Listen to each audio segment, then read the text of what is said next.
As part of a university, if we're not pushing the bounds of knowledge, we become just repeaters of received wisdom, and that's not really what a university is about, and certainly not what a great university is about.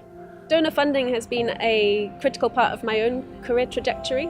For the past 3 years, I've been researching young people's experiences of urban poverty in Tanzania. Understanding the youth employment challenge requires us to understand a much more detailed portrait of what's going on in young people's lives. Unless we take that into account, we just cannot address the needs of young people in programs and policies to assist them into better forms of employment. If you look at the global water sources, I think 97% of the global water is salty water, which means only 3% is potentially drinkable. In our group, we're mostly focusing on the usage of graphene-based membranes for water purification.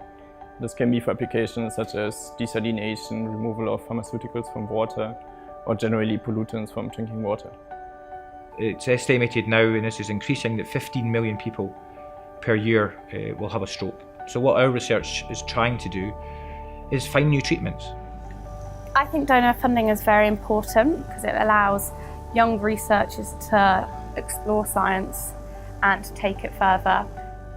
Donor funding, what it does do is it enables you to fund people, and people is people is science. You can't do it without the people.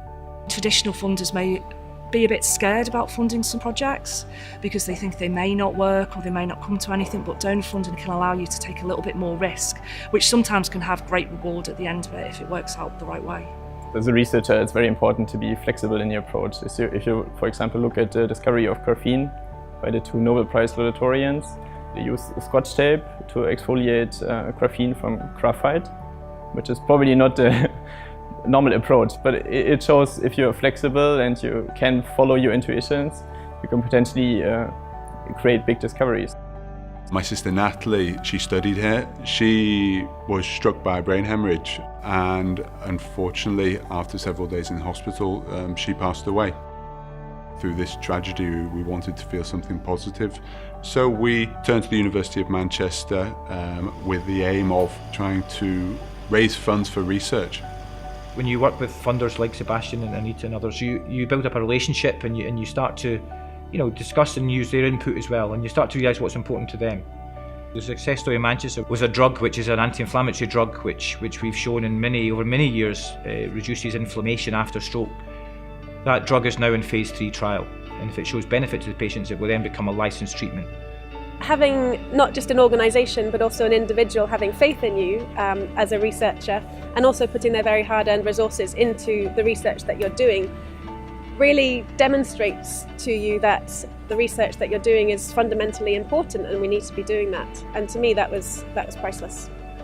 I was a student here myself at Manchester, and it's very fulfilling now to be able to bring some of that business experience back to the university, both in the form of funding and my experience. In a way, it takes me back to my own university days of getting back into intellectual endeavour and the excitement of new ideas and learning new things. It is immensely stimulating to see them engaging in their work and to see the enthusiasm and passion that they bring, and that makes it a wonderful place with which to engage.